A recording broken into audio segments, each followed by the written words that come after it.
Namaste.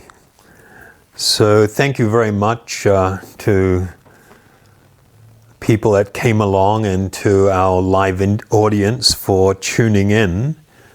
This series we're going to be speaking about yoga, spirituality, enlightenment, and God, and what that all means. Before speaking, I would like to offer my humble respects to my spiritual masters and our spiritual lineage, and to the Supreme. Namo Vishnu Padaya Krishna Prestaya Bhutale Srimate Siddhaswarupananda Paramahamsa Iti Namane. Namaste Saraswati Devi Gauravani Pracharine Nirvishesha Sunyavadi Vastatya Dishatarane Bhajasri Krishna Chaitanya Prabhu Nityananda Sri Advaita Gadadhar Sri Vasadi Gaur Bhaktivedanta Hey Krishna Kauruna Sindhu Dinabandhu Jagad Gopisha Gopika Kanta Radha Kanta Namostute. So in speaking about these topics, I will be attempting to present to you an authentic Vedic perspective on these subjects. This knowledge which I will attempt to share is from a very broad and profound Vedic perspective.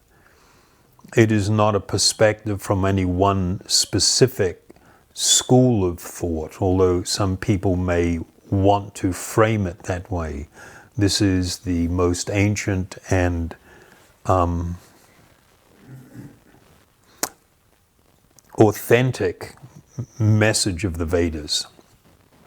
So first, in relation to understanding yoga, what does this word mean? And there's kind of three ways in which the word yoga is understood in the world today. And the most commonly applied meaning of this word is a system of physical postures. But the reality is that this is not really a very full understanding at all of what is the meaning of yoga. Philosophically, and in the academe and stuff, people speak of yoga as one of what was called the 6 darshans, the sadhashana, or the 6 systems of philosophy that were associated with the Vedas. So, like Nyaya, Sankhya, Yoga, etc., Vedanta being one of them also. But I think there is also a appreciation of the term yoga in relation to a broader spiritual system, or a system of spiritual realization which is aimed at both self-realization and God realization. But the reality is that ultimately the word actually speaks to a state of consciousness, a state of spiritual existence that is actually the goal of human life, what human life is meant for. This is the understanding that is promoted within the Vedas. And so the word yoga has its root, although some people, they come up with all kinds of theories these days, and everybody wants to present something different and trippy. The ancient appreciation is that the word yoga refers to a union. It actually refers to a union. People want to promote the idea. Sometimes it means some harmony between mind, body, and spirit. But the reality is that the union that is referred to speaks to a union of the Atma, or the self, my spiritual existence, who I am, me, the Atma, and the Paramatma, the Supreme Self. Now that is understood and appreciated by different people in different ways, but that's fundamentally what it speaks to. The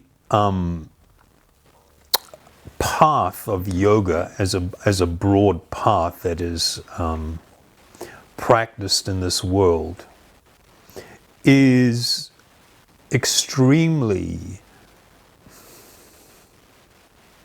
compassionate and filled with care.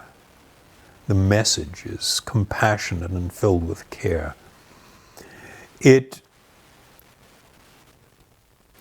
is presented within the Vedas in a variety of ways, where you will see that different people in different states of consciousness and people that have different outlooks on life will be able to adopt an aspect of the broader system of yoga for their spiritual betterment.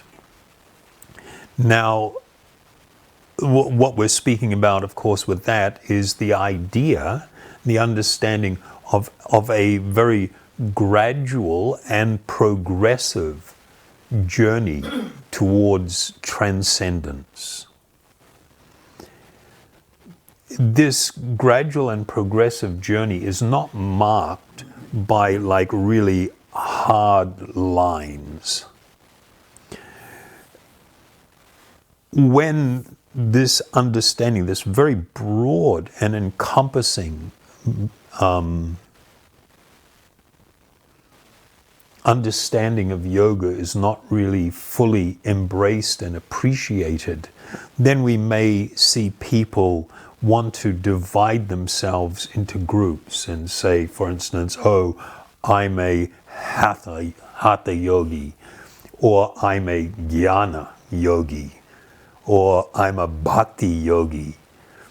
And in making these statements, they are not truly reflective of what the real yoga system is actually about.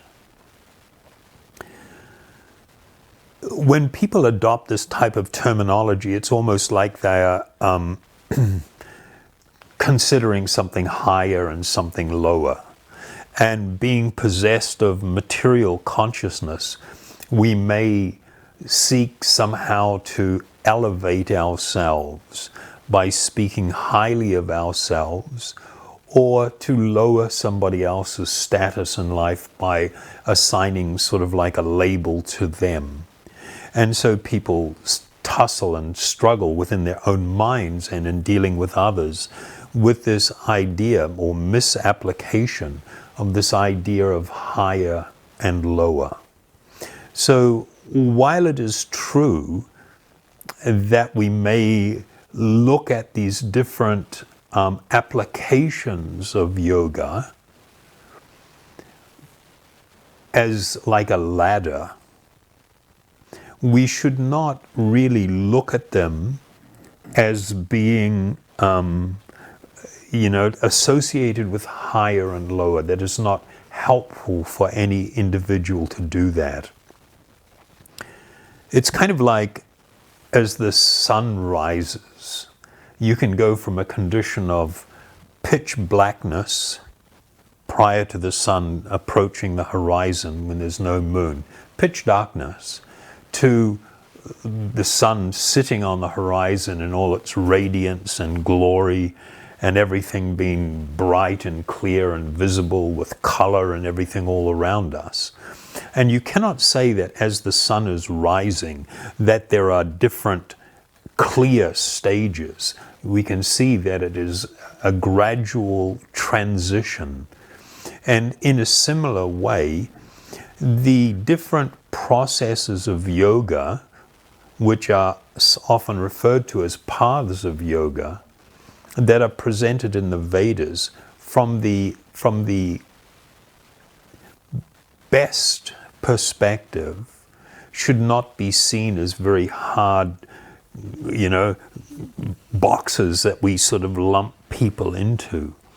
That the different processes of yoga were promoted so that people in different situations in life, in different consciousness, etc., would have the opportunity, that we would all equally have the opportunity for full spiritual realization.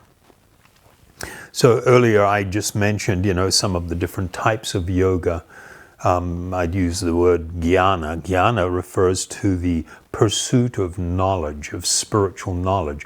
And it was adopted by certain types of people as a way to become completely immersed in a yoga process that brought about or resulted in, if they were fortunate, spiritual realization. Part of that path, but more defined, was also Sankhya Yoga. Sankhya Yoga was very much associated with the early parts of what I'll refer to as Ashtanga Yoga.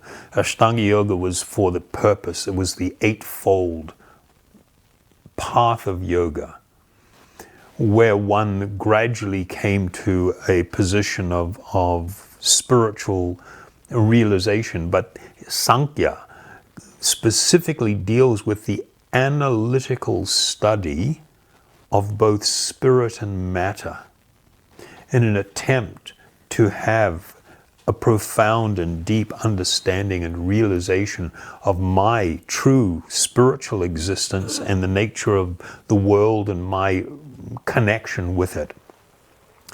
Karma Yoga, and there is a series that I spoke about earlier on this subject, deals with action, where a person learns to act in such a way that their life and their way that they're living brings them to the platform of spiritual realization. And it has to do with the awakening of a mood of serving, where one makes an offering of their life, all the activities in their life, everything, to the Supreme. A term that is often used, and because it was popularized by Vivekananda, as Raja Yoga. Raja Yoga is basically speaking about what is more accurately described as Ashtanga Yoga. This Ashtanga Yoga were 8 limbs of a complete yoga system that brings one to the highest state of transcendental understanding. And then the other frequently mentioned and practiced and known about in this world is the system of Bhakti Yoga, which is the path of devotion, of spiritual devotion.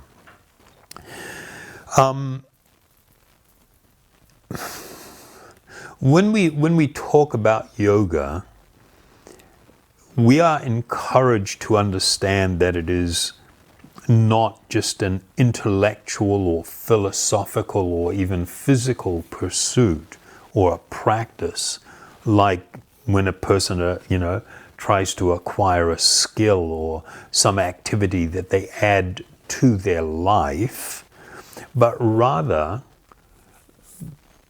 the practice of yoga is best understood as being a spiritual path. meaning that it is a life choice. It is a lifestyle.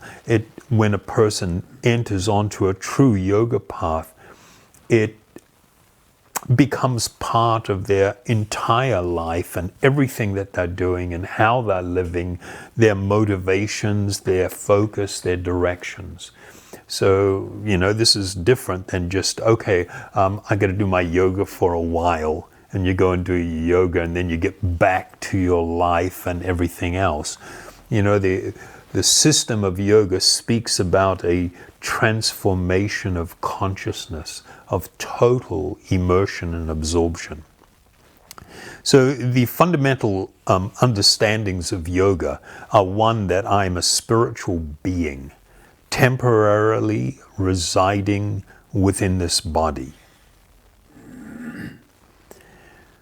With that comes an understanding that if I live in a false identity, meaning I am claiming I am male and female and deeply absorbed in that idea, I'm a particular racial extraction, or I have a certain desire, orientation, or whatever.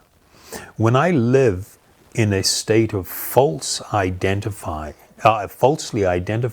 with the body or anything like this, or my mind, it will always result in distress, pain, and unhappiness.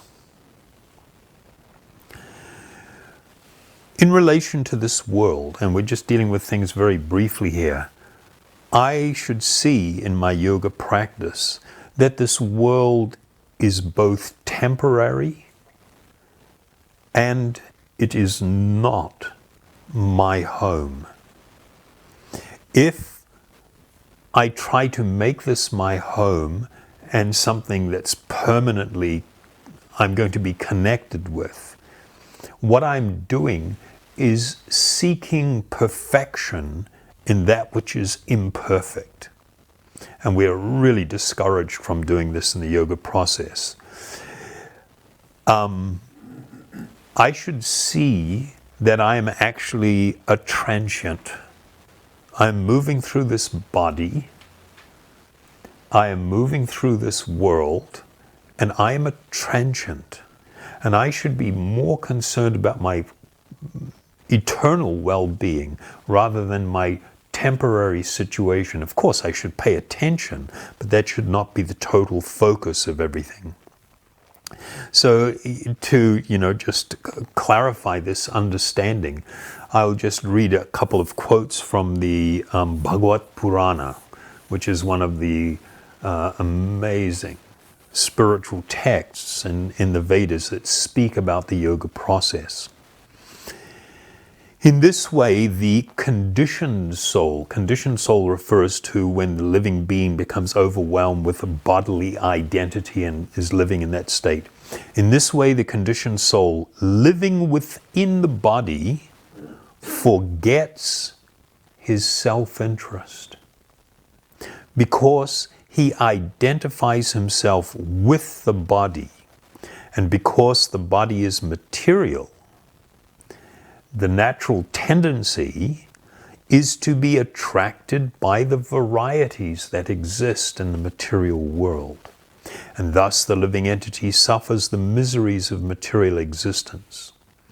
And just as a deer, because of ignorance, cannot see the water within a well which is covered by grass, but runs after the water elsewhere, the living entity covered by the material body does not see the happiness within himself, but runs after happiness in the material world. Is this far out? This is really amazing. The living entity tries to achieve happiness and rid himself of the cause of distress, but because of the various bodies of the living entity, and under the full control of material nature, all his plan in different bodies, one after another, are ultimately baffled. Our plans for a home, our plans for a perfect love, our plan for perfect happiness, all the plans that we have and try to execute ultimately become baffled. So there is this fundamental formula that we see in the yoga system, we see it in Buddhism and different dharmic spiritual paths and practices. It basically is that ignorance equals pain. If I am ignorant of spiritual truth and reality, if I am accepting something that is unreal as real, I will suffer because of that. So speaking to this point from the Yoga Sutra of Patanjali, in the second chapter of Pada, 5th verse, he describes ignorance consists of considering that which is temporary as eternal, the impure as being pure, and misery as being happiness, and the non-self, that is the body or the mind, as being the real self. So I'm not going to speak about this or expound on it, we're just brushing through it. Another very important part of the yoga system has to do with becoming the master of the mind. This is very central to yoga. We're not talking about an artificial imposition, like, I'm going to enter into a wrestling match with my mind and see who comes out on top. We're talking about a spiritual process that brings about change. And rather than becoming enslaved and victimized by our minds, we end up becoming masters of our mind. In the Bhagavad-gita, in the 6th chapter, there's the 6th verse or shloka. It states, "For him who has conquered the mind is the best of friends. But for one who has failed to do so, his mind will remain the greatest enemy." I mean, this is just a concept that doesn't exist within the materialistic civilization that pervades the world now. In fact, people think by giving free rein to the mind, they will find happiness. From the yoga perspective, it is absolutely untrue. So there is this understanding and appreciation that in reality, the human form of life is a great gift. It is considered the greatest of gifts because it provides a spiritual opportunity, an opportunity for actually to attain perfect happiness. But if we are to pursue this path of yoga, there is another teaching within the yoga system that is important, and that has to do with the need for an authentic spiritual guide, a true master of that which is spiritual, this spiritual knowledge and undertaking, what is called guru. But in order, or our responsibilities as aspirants on this path is to seek out such a guide. But one must learn what are the qualifications of such a person so that we will not be misled by someone posing as a spiritual guide but who is truly not qualified. And another part of this, and again, I would just like to state, we're moving over these things quite quickly. We're not delving into them at any length. Another important consideration when one looks for a spiritual guide, guru, is to not only consider their personal qualification, but also to appreciate the importance of what's called sampradaya, which has to do with spiritual lineage. This was like a really important point.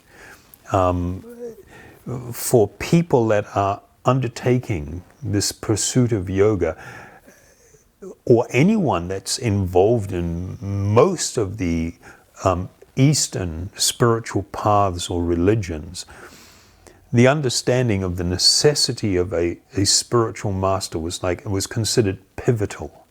Without one would be considered to be like a ship, a sailing ship, without a rudder. A ship without a rudder means that the ship is simply being moved by wind and by sea currents. If you're on the ship, you are simply at the mercy of the wind and the currents. The spiritual master was likened to a rudder, to make it so that the ship, which is carrying us through this journey of life and our experience, could be guided and directed. So, in speaking of yoga, it is important that we come to embrace the real message of what yoga speaks to and is about. Yoga, or the message of yoga, is a message of great hope. It is a message about self-discovery, discovery of who we actually really are. It is a message of light. It is a message of boundless joy, that which we seek. And it is a message about a limitless ocean of spiritual love.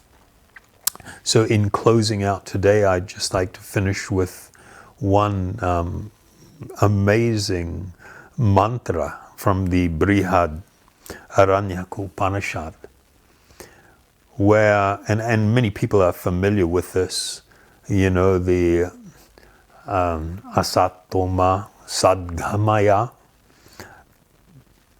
this mantra that begins with this line. It says, "Do not stay in illusion. Go towards the eternal reality. Do not stay in darkness.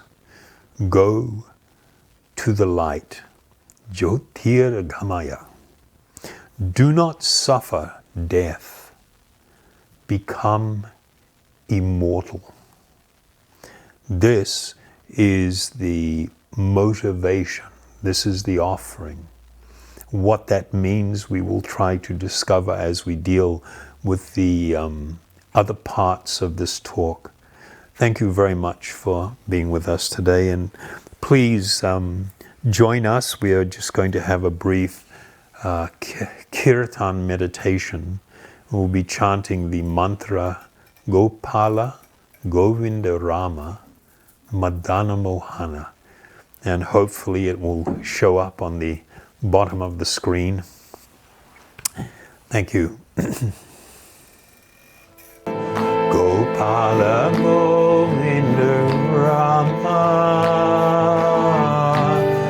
Madana Mohana. Gopala Govinda Rama Madana Mohana. Gopala Govinda Rama Madana Mohana. Gopala Govinda Rama Madana Mohana. Gopala Govinda Rama Madana Mohana. Gopala Govinda Rama Madana Mohana. Gopala Govinda Rama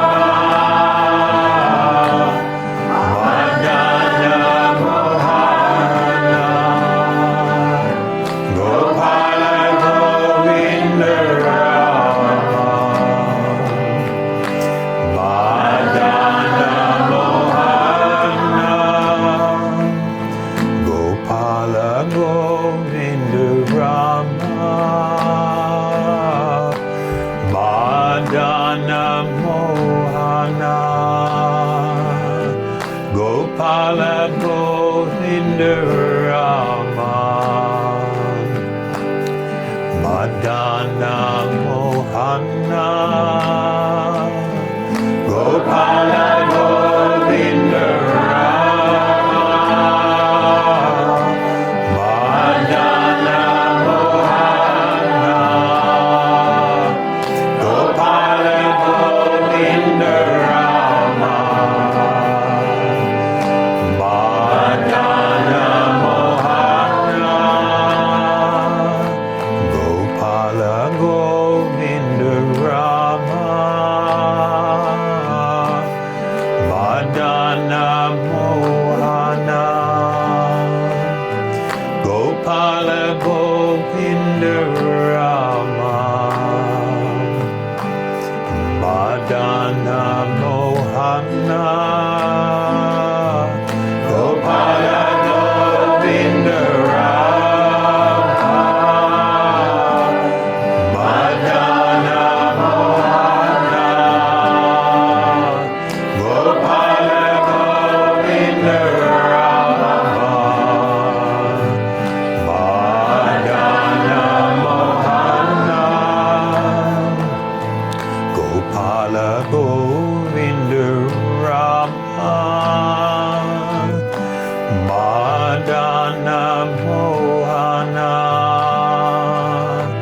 Gopala Govinda Rama, Madana Mohana, Gopala Govinda Rama, Madana Mohana, Gopala Govinda Rama, Madana Mohana.